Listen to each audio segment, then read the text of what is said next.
Občina Tržič je v soboto 12. decembra praznovala svoj občinski praznik. Na ta datum daljnega leta 1492 je Tržič dobil trške pravice in svoboščine. Za pravice oseb z okvaro sluha pa si že vrsto let prizadeva tudi Boris Horvat Tihi, ki je za svoje delo v letu 2020 prejel posebno priznanje župana. Nosilci razvoja, sobivanja so bili vedno ljudje in tem se je treba zahvaliti. Eden od takih pa je zagotovo naš Boris Horvat Tihi, aktiven na številnih področjih, eden od pionirjev, borcev za pravice gluhih in naglušnih, človek, ki je znal povezati tudi invalidske in druge humanitarne organizacije in nam kaže pot in pa vzor. Vsi vemo, da naše delo nikdar in nikoli ni končano, ampak so trenutki in postaje, ko je treba reči hvala lepa za Borisa.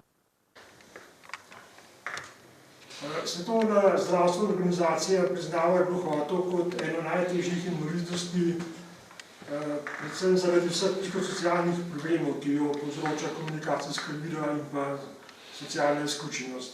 In posledično je tudi, bom rekel, včasih naše delo premalo vidno. Vesel sem, da v Tržiču temu ni tako. Osebno sem zelo počaščen, da sem prejemnik tega priznanja, ampak bom rekel, ni to priznanje samo meni osebno, ampak je tudi priznanje našemu društvu, ki mi je sploh dalo možnost, da lahko delujem pri pomoči oseb z okvaro sluha. Obenem je tudi eno lepo priznanje za celotno našo skupnost oseb z okvaro sluha, kajti vsak tako, bom rekel, medijski dogodek je zagotovo en pomemben korak pri poznanosti naše nevidne invalidnosti. Na pobudo občinskega nagrajenca, sicer tudi nekdanjega predsednika Društva gluhih in naglušnih za Gorenjsko Auris, je bila pred 15 leti vzpostavljena podružnica v Tržiču. Z občino Tržič sodelujemo že vse od nastanka podružnice v občini Tržič in še posebej sodelujemo z županom Borutom Sajovicem. Nenazadnje je ravno Borut Sajovic, ko je bil še poslanec, kot prvi v slovenski parlamentarni zgodovini spregovoril o problematiki oseb z okvaro sluha, tudi na našo pobudo, z našo pomočjo in nam s tem odprl mnoga vrata v bitki za naše pravice.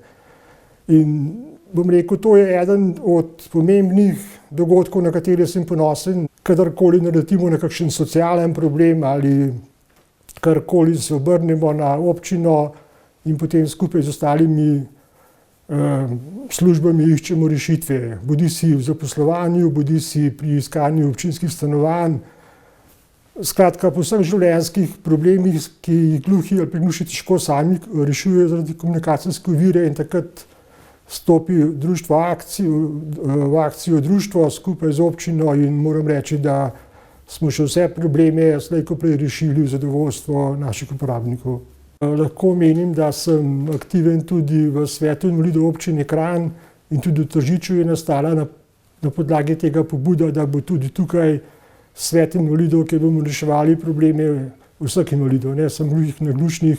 Jaz sem prepričan, da Boris v naslednjih letih dobi tudi še diplomo ali plaketo občine Tržič, v letošnjem letu pa za njegov ta dosedanji prispevek na področju gluhih in naglušnih, pa na za sobivanje znotraj občine in dobro sodelovanje priznanje župana občine Tržič. Takih priznanj je bilo letos podeljenih 5, samo ljudje, ki so res dali od sebe nekaj več in pa zahvala. Bravo, super ste, bravo. Letošnje leto, zaznamovano s korona krizo, pa je prineslo tudi nove neslutene izzive. Zagotovo je za osebe z okvaro sluha najtežje ta izključenost, karantena, osamljenost doma, nedostopnost, pomanjkanje informacij. Dejstvo je, da se informacije spreminjajo vsak dan, da rečem z ure v uro. ampak radio je že tako popolnoma nedostopen za našo populacijo, ostane nam televizija, pa še tam je velika večina svežih, novih informacij nedostopna in nerazumljiva.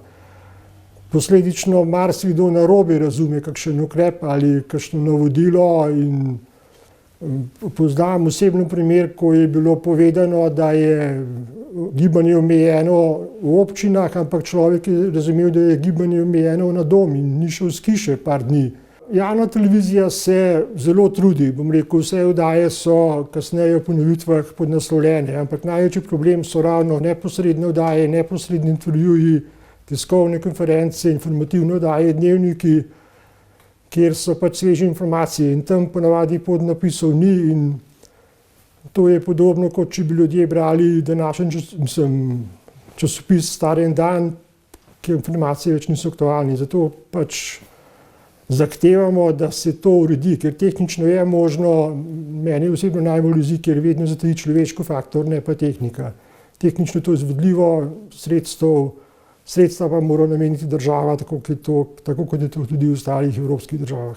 Ukinitev javnega prevoza, s tem ne morejo niti nekateri v trgovino, ne morejo v lekarno, ne morejo do zdravnika in takrat priskočijo na pomoč osebni asistenti, omogočijo vsaj prevoz ali pa pomagajo pri komunikaciji. Še dodaten problem so zaščitne maske, kajti mnogi so odvisni od odčitavanja z ust in je že navaden obisk v trgovino velik problem. Mene osebno so recimo že dvakrat ustavili policaji na prehodu občinske meje in vedno to vse z maskami, ampak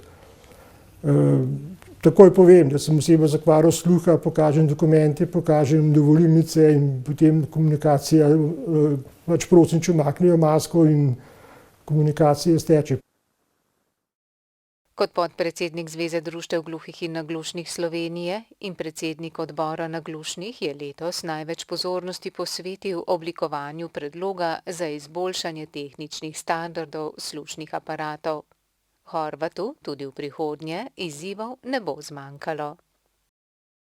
Leto 2020 je res korona leto, ampak so pa tudi, bom rekel, prijetni trenutki. Eden od teh je podelitev priznanja, med drugim je tudi jubilej društva Auris, letos smo praznovali 65 let delovanja, obenem je tudi moj oseben jubilej, pred kratkim sem bil star 60 let. Tako da če vzamemo skupaj, je tudi, če pozabimo korono, je zelo lepo leto, prijetno leto, vesel sem, da sodelujemo z številnimi župani. Na nivoju Gorenjske sem lahko kar vesel in ponosen na društveno delo, pa tudi na osebno delo in pa na ves kolektiv v društvu Auris, ki, bom rekel, res deluje vsi za enega, eden za vse. Izzivov imamo dovolj, verjamem, da zmoremo vsi skupaj narediti korak naprej. Vesel sem, da se znamo pogovarjati, da znamo sodelovati, da znamo en drugega upoštevati pa posluhati in verjamem, da nam uspehov ne bo zmanjkalo tudi v letu 2021.